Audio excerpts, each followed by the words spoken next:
Welcome. Thank you for attending today's webinar hosted by the Organization Development and Change and Workforce Education and Development Program at Penn State. Today, we have the great pleasure of welcoming our presenter, Dr. Maureen Jones. My name is Jenny Lee, and I'm a PhD candidate in Workforce Education and Development Program. We also have Sagam Giri with us today, who will be managing chat feature and Q&A session.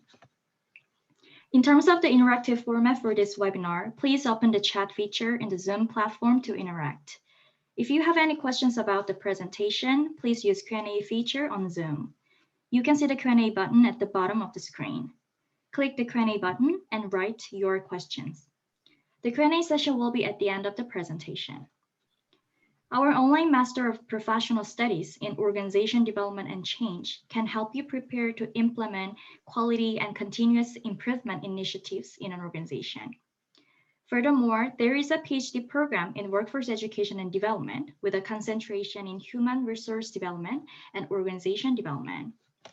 Our program has created a continuous monthly webinar series with experts around the world. Today, we welcome Dr. Maureen Jones. Dr. Jones is an associate teaching professor and accreditation and curriculum coordinator for the Master of Health Administration program at the Penn State. She has taught in higher education for over 20 years in both nursing, health policy administration, workforce education, and has been in the healthcare industry for almost 30 years. She received her PhD from the Penn State with an emphasis in organization development and human resource management. She has broad expertise in the education arena in both residential and online programs, such as development of a certificate program, curriculum development, course creation, outcomes evaluation, curriculum mapping, and competency-based education. Here's Dr. Jones. Well, thank you very much for that wonderful introduction. And I appreciate the opportunity to come speak with you today and have a conversation really around evaluation. I love conversational discussions, and I hope that this webinar provides you with an opportunity to really understand evaluation and its role in project management as well as change management. We're going to go over a few session pieces and some agenda, and then we'll get right into the conversation. Today, I hope to maybe excite you, get you really interested in evaluation. This is a topic that isn't necessarily on the edge of everyone's seat, but it's so important and it can do so many great things for an organization, for an individual, and for projects. And today I'd like to talk specifically about the process of organization and really how do you use evaluation to make a huge difference in your projects, and frankly, to get yes more often. So we're going to talk a bit about return on investment, specifically what kind of metrics can you use. And so as we look towards looking at the whole picture around evaluation, we'll end with some question and answer from some of the questions you've turned in, and I'm always available to answer any other questions later. All right, so we're going to talk about quantitative, qualitative evaluation methods. So often, I think we focus just on the quantitative, that I want to spend some time today looking beyond just the numbers.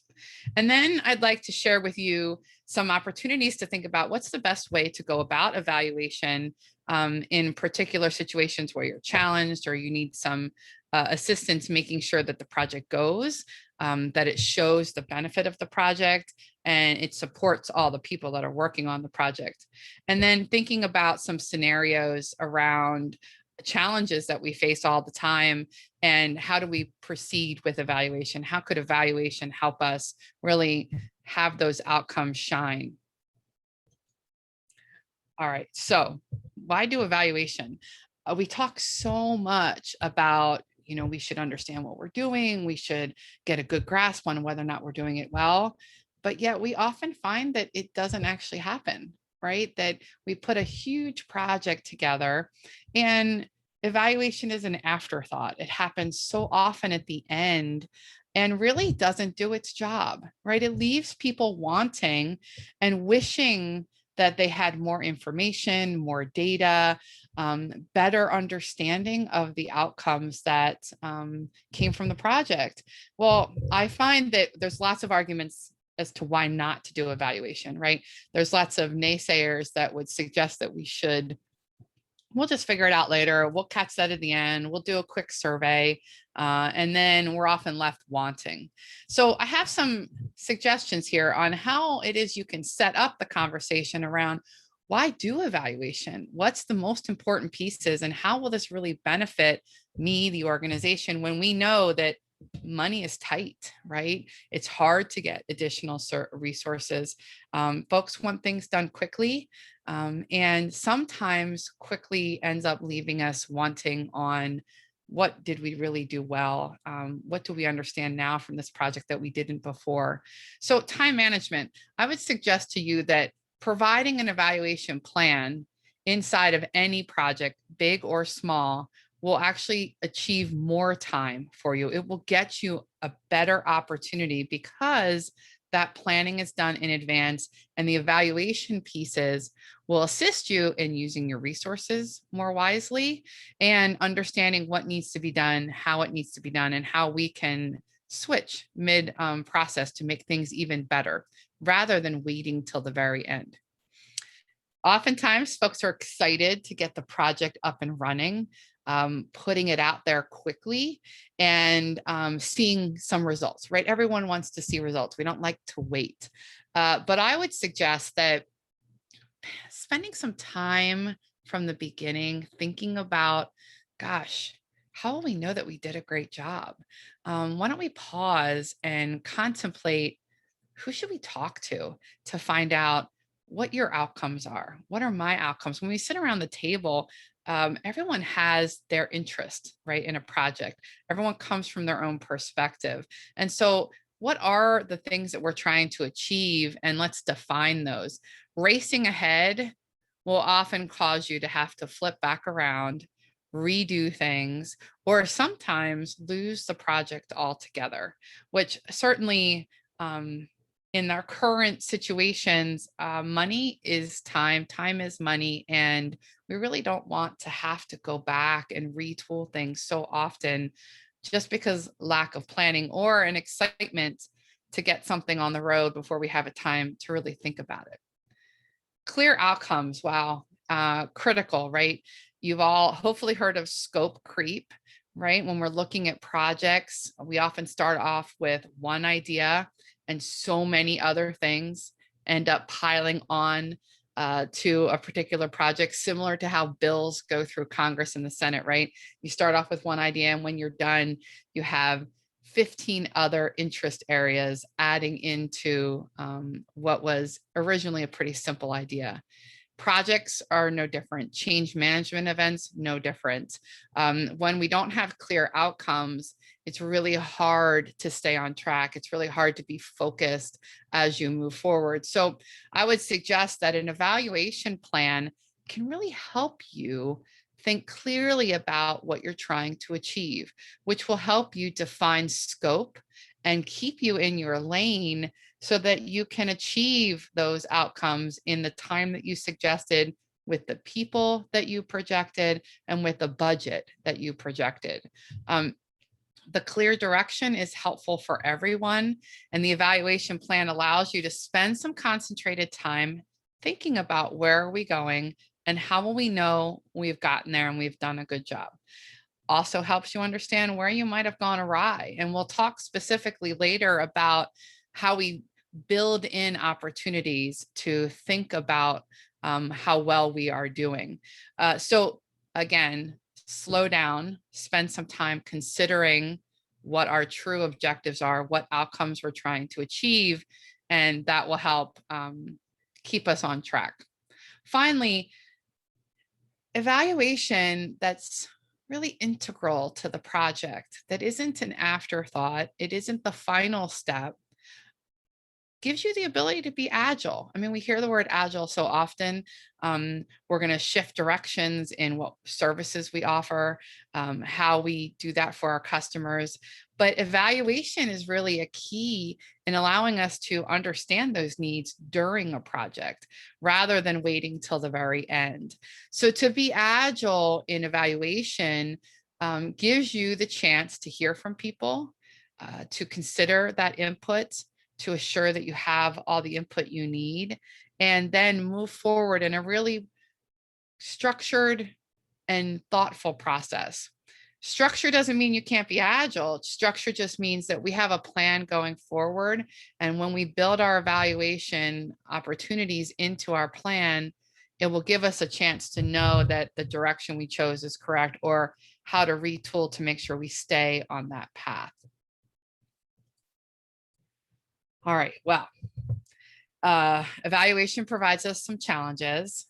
Getting an organization, a group, a community organization to get behind spending the time in evaluation can be tricky. So I want to talk for a few moments on what the challenges might be. Certainly this is not all inclusive, but then what are some of the solutions that we can put forth from the start to make sure that we can address people's concerns? So often when folks give us pushback, it's because they're worried about something, they're stressing, and as the project lead or project members or the leader, sponsor in charge of a project, it's our job to sit and listen to those concerns so that we can get them out of the way and address them, or share rationales behind why it is we've chosen to go a particular direction. Lack of planning is a huge issue. I mentioned it briefly in the prior slide, but evaluation planning takes time. And we need to sit in that project management space and think about how to layer it in. Because of lack of planning, oftentimes we forget, right? We're so worried about kind of getting to that final end goal that we don't sit and contemplate what might we need along the way to measure. So project management structure is critical. I think that, if you don't have formal project management, then you can absolutely still use the structure. The program here at Penn State has a project management class, which is fantastic.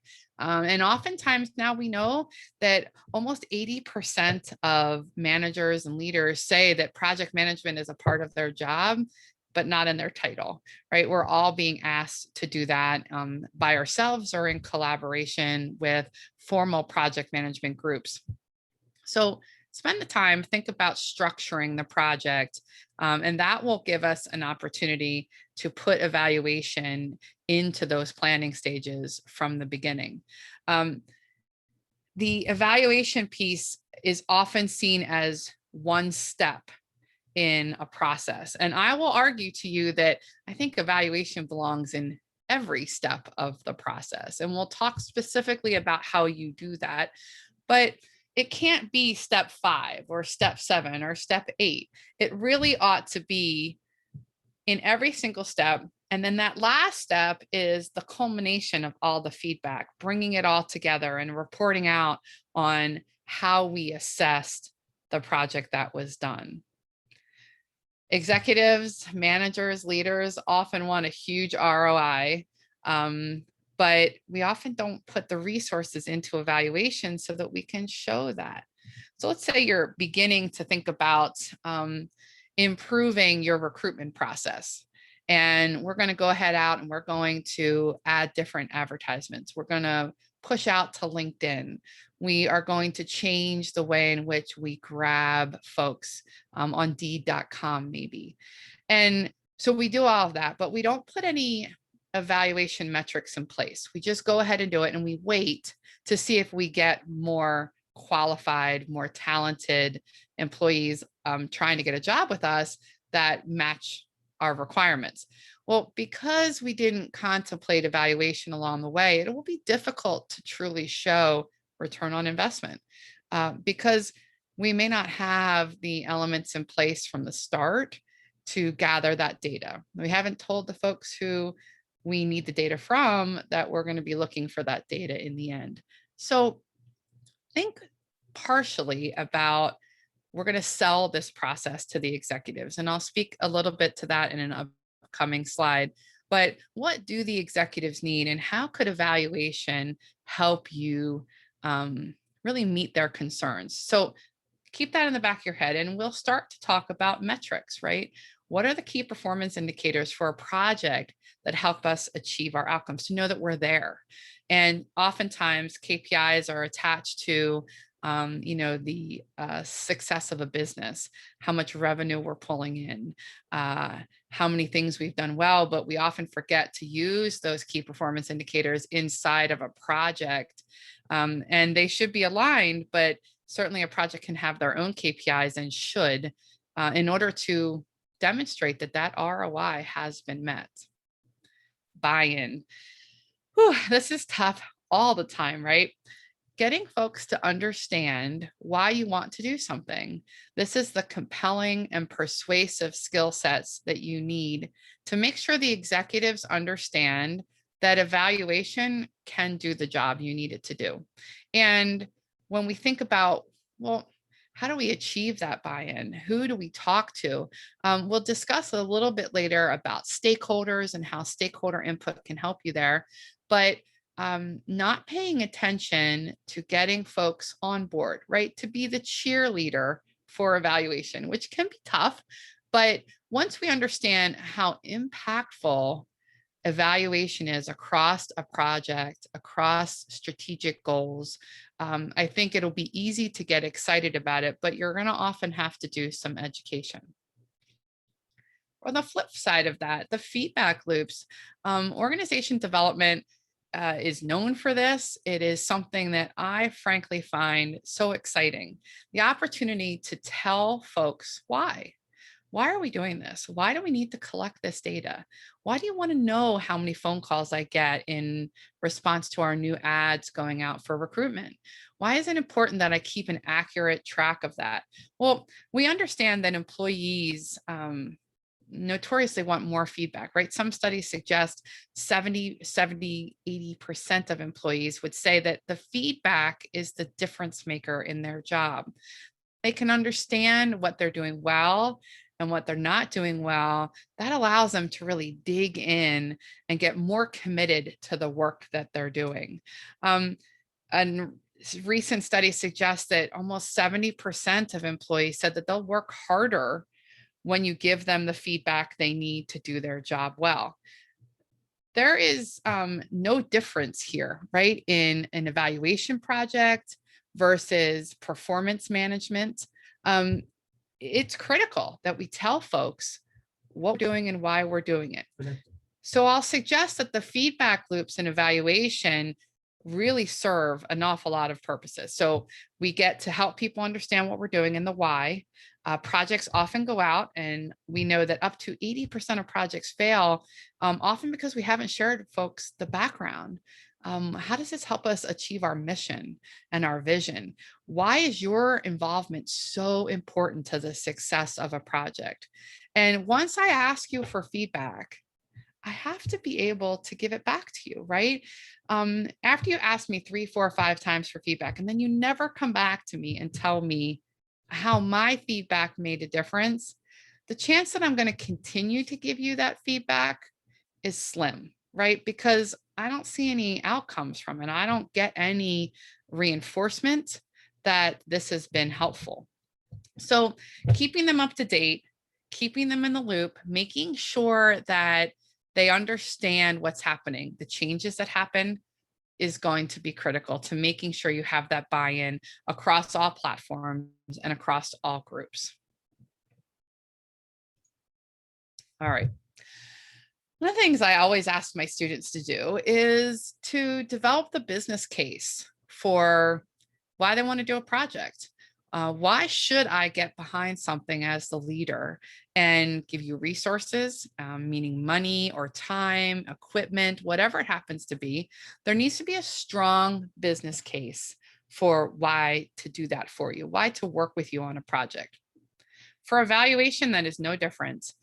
Because evaluation is missed so often, but has so many amazing benefits, I ask for a business case for why evaluation makes sense, why to put the time and resources into it. Even if a person is in their job and this is a part of their job, there's still a percent effort that goes into taking on a role like evaluation to participate in developing the plan, executing the plan, and then evaluating your evaluation, right? Which sounds a little funny, but it's true. We have to make sure that we've done a good job there as well.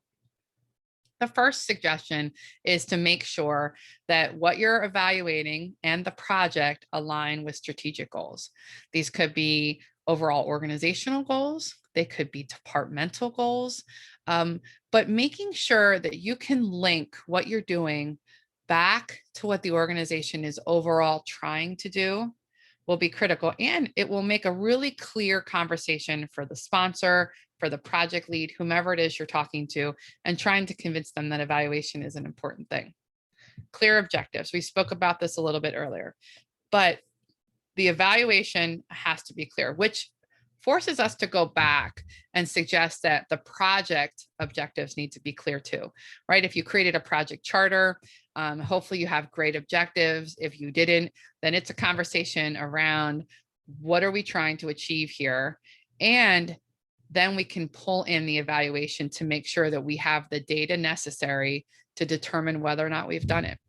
Framing things in a way that the audience can clearly make connections from one thing to another is the best way to keep it clean and understandable. They have to be able to digest this information and say, oh, I understand now. This evaluation is going to help us prove that doing these types of projects, these types of improvements, this ongoing process improvement will help us achieve our goals. And we know exactly where we're going. We're going to keep the resources connected and limited. We're not going to go outside of our budget. That will gain you supporters in the process. Okay, let's spend a few minutes talking about stakeholders. This is another area that I find we don't spend enough time contemplating. Obviously, you'll have the person who's in charge of the project, the team lead, that's a good stakeholder. Whoever's paying for the project is a wonderful stakeholder. But do you really sit down and contemplate who all needs to be around the table? And they don't all need to be on the project team, but they do and might want to give input. Stakeholder evaluation and identification is critical because you don't want to leave people out. You don't want to miss perspectives. And the evaluation plan can really benefit from a broad set of eyes on it. This might include making sure that you're connecting with your IT folks to assure that the data you're trying to get is actually there. Do they have to write a new script to pull that data in? In a healthcare setting, we have tons of data, right? Lots and lots of inputs coming from electronic medical records, from the actual visits that are going on, procedures. But oftentimes you have to tell the data collection system what it is you're trying to understand. And that can't be done by the clinicians on a project team. It often can't be done by the project lead. So we have to engage the information technology personnel to say, hey, we're going to try and show that this new screening process when patients come into the office gets us better outcomes on the other end. And then a conversation should ensue around what data is important here. Will the data that we're pulling actually answer the questions? So often we find that because we miss stakeholders, we just miss the opportunity to understand how to truly pull in the amount of data we need to answer the questions that we're asking. So in those objectives early on, we want to understand in this screening process, does it decrease higher levels of care because we've done better maintenance? Well, that will take a long conversation to make sure that the data that's going in and coming out is what will answer the questions that we're asking.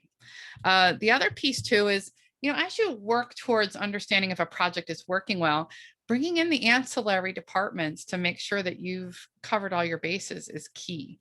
And then that stakeholder identification, one of the things that I like to do with the students is actually have them fill out a table that speaks to who are the stakeholders? Are they groups? Are they individuals? How do they like to be communicated with? Do we need to keep them in communication weekly, monthly, quarterly? And then start tracking how we engage them. There's nothing worse than feeling left out of something where you have a lot of input to give, that you could really benefit the process. An evaluation is no different, right? We have stakeholders that we should consider. And at every stage, we should be looking at these stakeholders again to say, is this where we need to be? Do we need to move anyone else into the team? Or do we need to have a conversation, a focus group, a survey, whatever happens to be? The larger the stakeholder group, the more creative you might have to be in getting that information. But be broad, be thinking about all the different ways inputs could come in and that folks could have a voice. Because in the end, giving someone a voice is a really powerful tool. And if we flip back, it increases buy-in. They'll collect the data that you need. They will help you along the way. And that will really help you get to the end result of the evaluation plan made a difference, right? We got what we needed. All right, so let's speak for a second about quantitative metrics. These seem to be the easier ones and the ones that when I ask folks to create a evaluation plan, they go to first, right? Let's do a pre and post survey. Great data, important. And that can get us some nice numbers to understand change if we're looking at an education process or a training event, which is helpful. Customers coming in to use a service, you can ask them to fill out a survey. Well, we've all gotten a lot of those surveys, right? And we've often ignored them, right? We've been like, they don't need my input. Someone else will tell them. So although a survey can help us, it might not be the end of the quantitative piece, right? Data coming from an organization, recruitment and retention measures, thinking about increase in revenue, change in market. All of those pieces can be given to us in numbers, percentages, and those are powerful tools. And so from the start, with evaluation at the front end, that can really help you be successful in a project, to understand how will you achieve those numbers, in what way, what format will you gather them. Another thing that I think is really forgotten, and I think you've heard me say that a couple of times now, but qualitative metrics.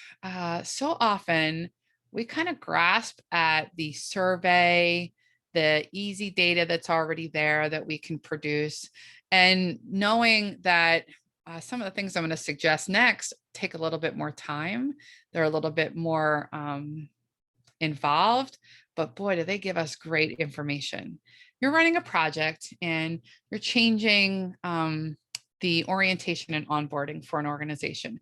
You've put 50 people through the process. You can certainly send them a survey, and you should, to gather some information from the different stakeholders on how their part of the onboarding went. Did they understand the information that was shared with them? But you could also run a set of small focus groups. You could do one-on-one conversations. You could make phone calls or do Zoom sessions to hear from people. We all know that some information would be shared in those surveys, but not all of it.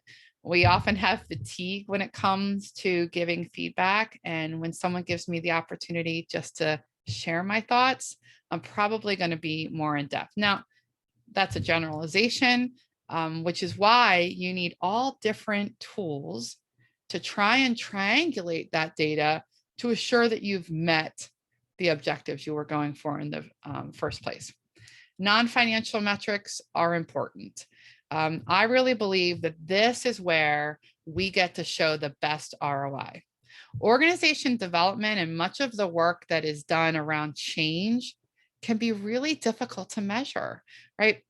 When we're thinking about a change in my beliefs or my behaviors you can see, but culture is much harder to evaluate. So sometimes those focus groups can really give us deep and rich information that we would never get from a survey, and which might be hidden in financial metrics or number metrics that we just can't see. So we can get further into the conversation and really either confirm or dispute what we might see in the numbers by asking better questions in different ways.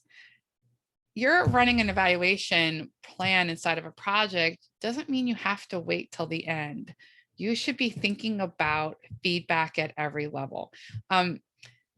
Getting into, let's say we start a project around adding a service line to your local grocery store. We're now going to offer wine and beer, let's say. Well, as we're starting the project and we're putting things in place, if we wait until the very end to ask the employees how they're experiencing the project, we'll likely be too late. So feedback loops, starting with stage one, we do what we're assigned in that stage, and then we go out and we ask folks how it went. Do they have any suggestions moving forward? Did we miss anything? Are there opportunities that we now understand that we didn't know when we first began? We'll do a lot of different things. One, engagement, right? Bringing people in, giving them a voice, allowing them to help craft and change something. And it will decrease the mistakes that we make moving forward because we got that information early. We were able to change quickly. Remember, we talked about agility earlier.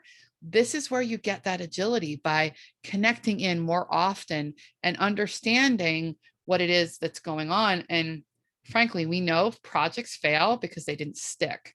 Projects fail because we didn't put a plan together to assure that we heard from the folks that are doing the work, right?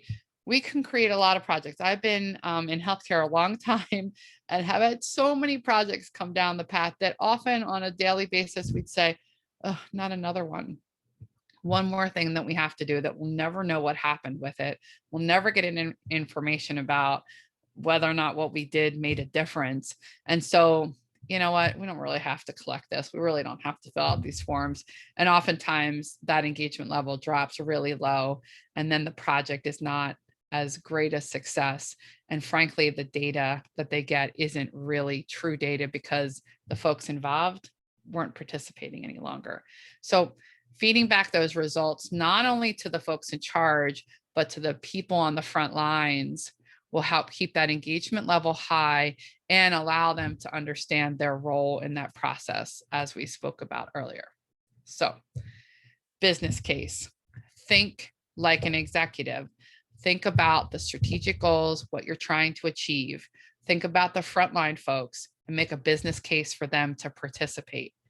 Think about your project team and your stakeholders and make a business case for why it is evaluation will help us do this project better. All right, so now let's have some fun around some specific examples. So I've pulled together some things that I've worked on, as well as some questions I've been asked over time. And how do we do evaluation? How to put these pieces in there? So I think the benefit for all of us will be to say, okay, we have declining membership in our programs. We are trying to improve that. Oftentimes you'll get the, well, just go out, go fix this, go make this better, get more people in the programs. Well, you might go with 6, 7, 10 ideas and come back 6 months later and unfortunately maybe not have achieved any of your goals. So that's a concern, right? You want to increase attendance, you want to keep things going. Do you have the budget to do that? Evaluation could help you early on to say, okay, we're going to focus our efforts and we're going to make sure that what we do really has a return on investment. The inconsistent commitment in this case was varying degrees of interest from the executive team to see this through, right? Lots of employees came with ideas, and because the budget is narrow, it's a state program, the employees felt really connected to the program. They really wanted these services to keep going because they kept getting threats saying, if we don't figure out a way to get more people in it, we're going to have to get rid of the program. So with very little budgets and not a ton of resources, how do you go about using evaluation to make this better? All right.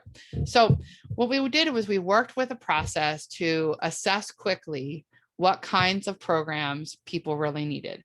Oftentimes, we put programs out there and we don't go back to see if they're still necessary. Are they still on target? Are they meeting those needs?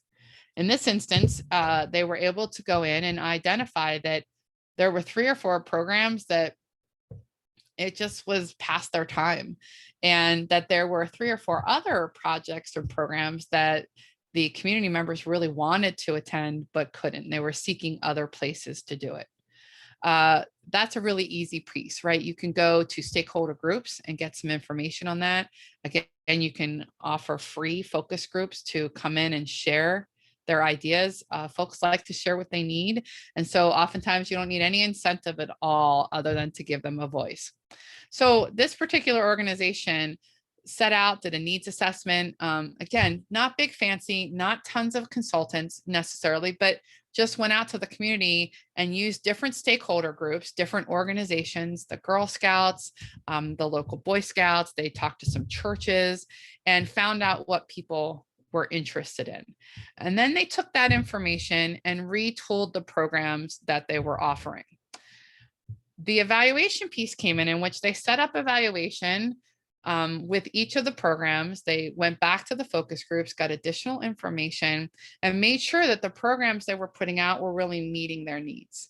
And they also thought about what else could we share that would show the impact of the program. So they start to collect stories about how these programs have made a difference. They set forth some metrics in the community to determine whether or not these programs really made a difference for the community members. And in the end, those evaluation steps allowed them to really understand better what programs they needed, and they used next to no money, right? The resources really weren't necessary. It was a strong and structured evaluation plan that kept feeding back data to allow them to make better decisions and not waste time, right? With lots of programs that weren't going to work, not waste people's energy and effort in the organization and frustrate them with programs that didn't go well. So that's one example about, low budget, low resources, but you can still have a great impact if you set forth opportunities for feedback along the way. Another organization looking to figure out their employee issues, right? A marketing agency that had massive growth. They took off very quickly and grew from more of a family-run organization to a real contender in the market. However, gosh, they would bring folks in and they would leave pretty quickly. They would try some different things to get people engaged. They thought they were doing the right thing, cheerleading their organization, but the turnover remained high. Now, when you talk to this organization, they never really understood if the programs worked or if they didn't work, what the issues were inside of the organization, why people were leaving. They would just let them leave, right? They would just chalk it up to another person that doesn't want to work there, and their turnover rates were in the 50% range. So they're recruiting really great talent. What people heard on the way in felt good, but after getting there, they were finding folks were leaving within the year. So in trying to build an evaluation plan here, it's to say, okay, we have to understand why people are leaving. If we're going to really look at recruitment and retention, we can't just do things. We have to understand whether or not they've worked. So implementing an exit survey that was really a face-to-face, right? The survey is great and gets you some information, but talking to folks does better. Finding out who the safe person is in the organization, and that required some assessment as well, who could talk to them and find out, why are you leaving? Not just I found another opportunity or this wasn't the right fit. Well, why wasn't it the right fit? So they implemented a before you leave. On the flip side, on the front end, they had to implement and understand what their culture was. So the evaluation of their culture was important because the folks at the top felt like things were going well, although the numbers said otherwise. And so when you contemplate the evaluation piece, this is a big project, right? Evaluating culture, thinking about improving recruitment and retention, included also looking at the folks they were bringing in. Was it the right fit for the organization? Do they have the right qualifications? And not just do you have a bachelor's or a master's, but is your experience right? Do you follow the same mission, vision, and values that our organization does? So the project that they put together was an overhaul, and we worked in evaluation in every step. We asked employees as well as middle management and upper level management their experience around these things.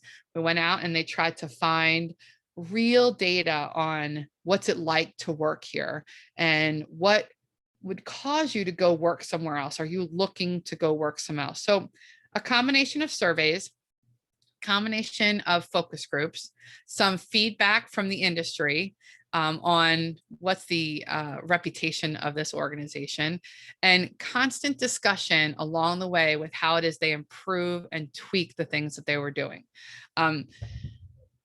They saw a great improvement. They had some significant culture issues going on. Things that were being touted in the advertisement and the recruitment piece weren't actually happening in the organization.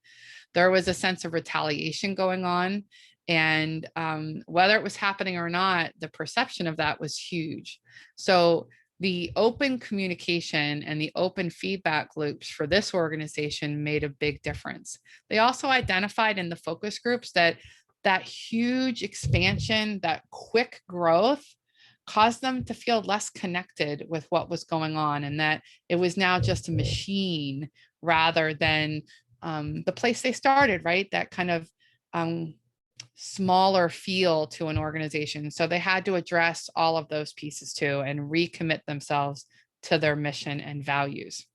Good outcomes, but they had spent a ton of money trying to fix this ahead of including evaluation in the process, in which they got a ton of ROI from those efforts. All right, our third example is pretty common, right? Lots of employees. We often don't know what they do well. If we do know, it often sits with one person, and that person leaves, and then a new boss comes in, and you have to learn the people all over again. Talent development is something that we appreciate and we think is important, but often don't put the resources or time into it. Evaluation in putting together a talent development program is critical, right? The people inside of this is the key. Here, they really got no feedback. They tried to do different projects before, and employees just really tapped out. They would start leadership development pieces and they wouldn't get any feedback. They had mentorship pieces, no one got any feedback. So people really just stopped participating. They stopped being interested in what was going on. They really had no coordination of those efforts. So no one was collecting data on high potentials, high performers. No one was understanding the succession line. And so there was lots of fragmented information about, but nobody really thinking about a holistic workforce event.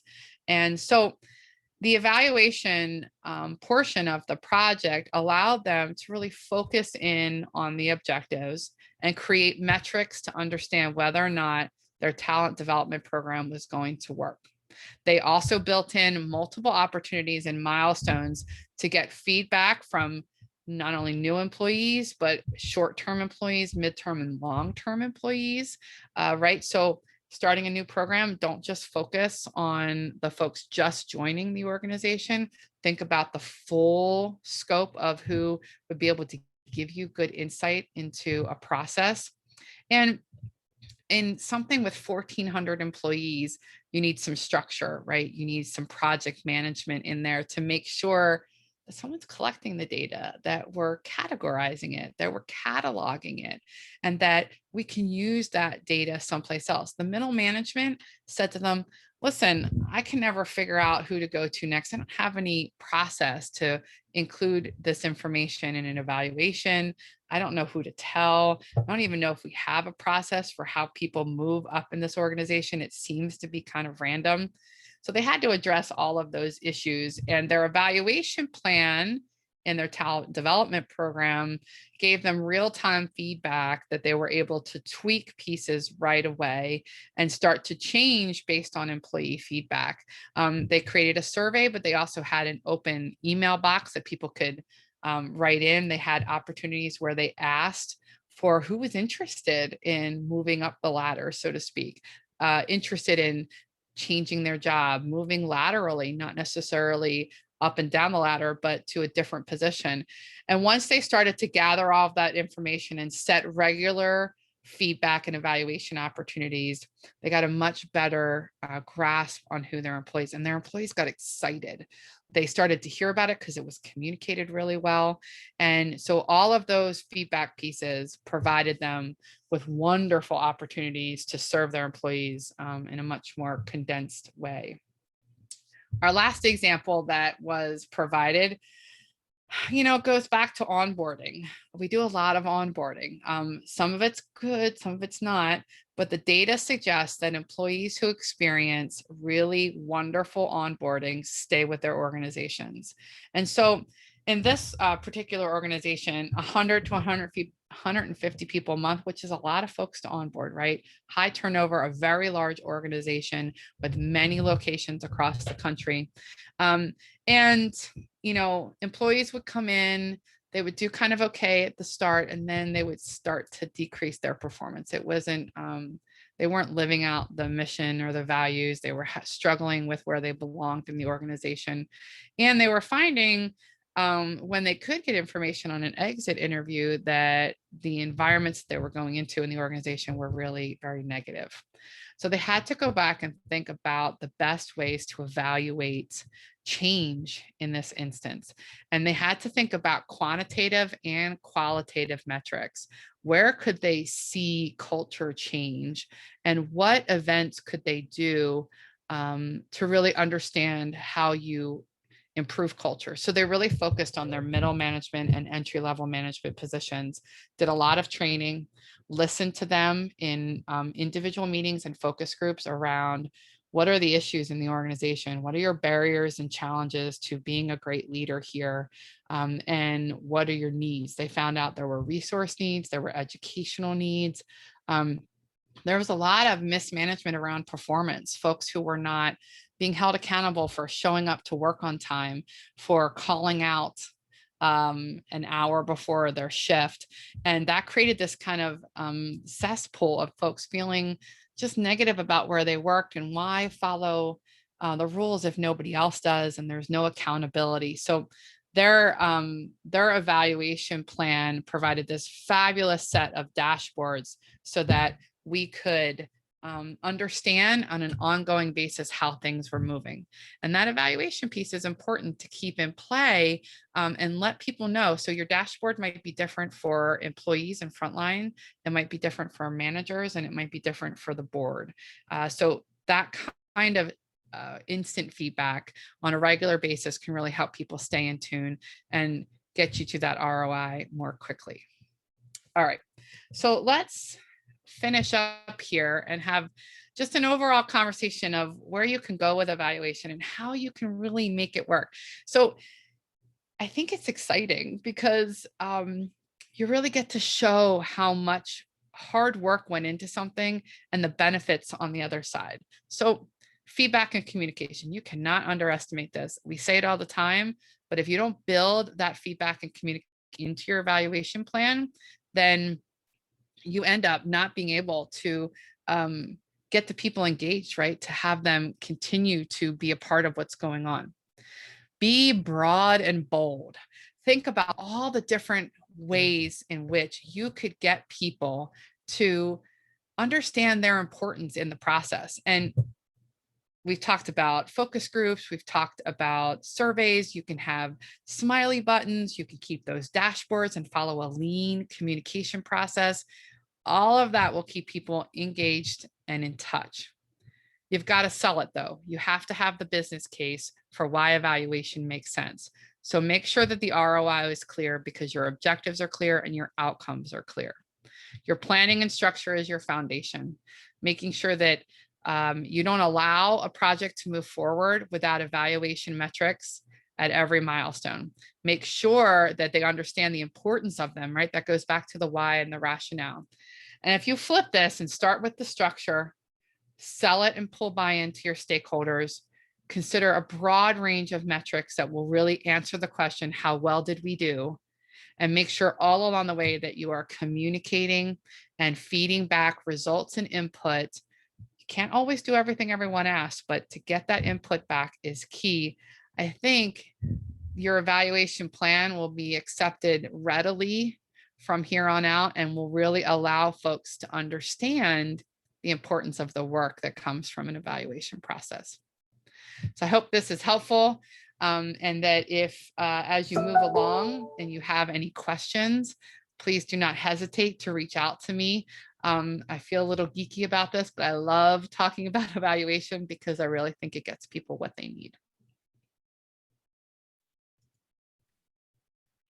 Thank you for the great presentation, Dr. Jones.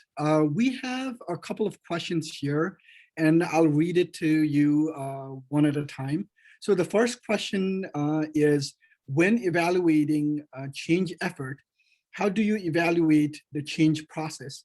I think many professionals try to evaluate the output of the change, but is there any method to assess the process?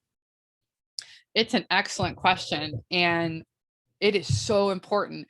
I think this is harder to put your head around, but yes, there's outcomes for a project, but we also need to ask people about the project, right? How did we go about it? And so I think as you look at evaluation for the outcomes of improving recruitment and retention, you also have to then build in a parallel set of questions or metrics to say, how are we doing in this project? Are we meeting your needs? Are you getting the information that you need?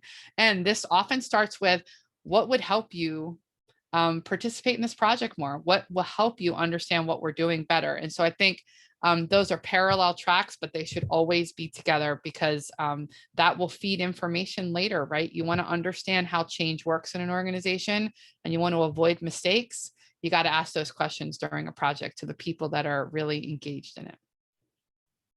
Thank you. The next question asks, you have been working in the healthcare industry for 30 years. Can you share the best practice of evaluation planning in the healthcare field?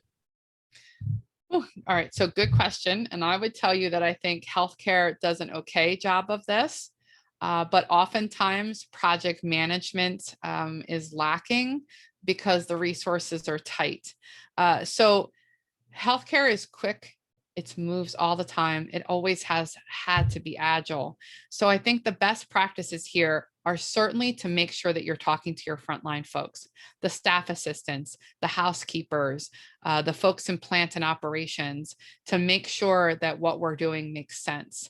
And if you're not feeding back that information to employees who are seeing change all the time, I think we get tired, we get change fatigue, and that they're already fatigued, right? Healthcare works in very serious situations.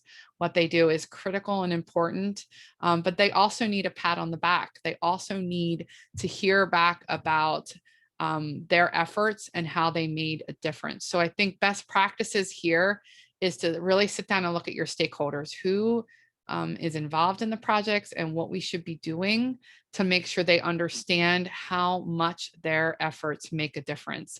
And honestly, in healthcare, the ethos is huge. The mission-driven piece for folks in healthcare is why they do what they do. So help them understand that their work makes a difference, and you will see their participation increase. And you have to pitch it to the executives to make sure that that feedback happens and that evaluation can't wait till the end. There's too much going on and too many pulls on people's resources to not work that into the plan from the start. Thank you. Another question asks, in many cases, people measure an individual's progress rather than the team or the group unit. How can OD professionals assess team or group effectiveness? That's excellent. So we work in so many teams, and individual performance is important, but setting up ground rules from the start about the team. There can be team expectations and outcomes that you set from the start, informing the team of that, and then setting up evaluation metrics to determine how well the team is working, right? This comes into accountability and trust. One of my favorite books in the whole world is The 5 Dysfunctions of a Team by Lencioni, and then the follow-up books on how to fix it. Team dynamics are critical, but the expectations have to be clear. So if you're evaluating how a team is doing with a project, then it's important to set up the metrics early, define what the ground rules and outcomes are, and then go forth in measuring those, but make sure that folks know they're going to get feedback and to be ready and expecting of that, and set up ground rules about how we give feedback to make sure that we're inclusive and kind, and that we make people feel comfortable around getting that feedback. I hope that answers the question. Yes, thank you.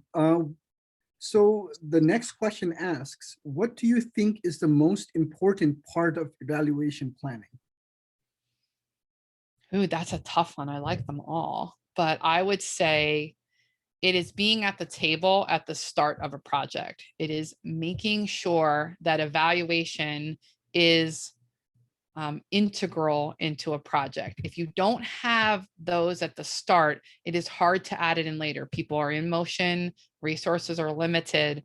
So to be around the table and having the leaders discuss the evaluation plan, and again, not making it step 7, but making it a part of every step, engaged in every milestone, I think provides you the best opportunity for success, because success will come from that feeding of information into the group and making sure that you're meeting your goals. If you wait till the end, you'll get limited information and you probably won't be able to really support an ROI. Thank you.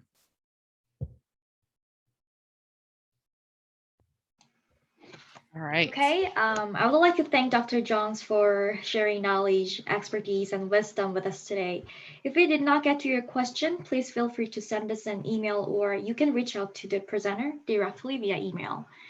On behalf of our OD&C program, we hope you found this webinar helpful. We would like to hear your feedback on our webinar series. Please take the survey using the link in the chat box. If you cannot get the link, we will send it to you via email. Our next webinar is about the importance of project management to OD professionals by Dr. Dina Lang and Dr. Pat Mako on April 30th from 12 to 1 p.m. Registrations for all events can be found on all of our social media platforms. Thank you all for attending today, and see you in the next webinar. Thank you, Dr. Johns. You're welcome. Thank you for the opportunity.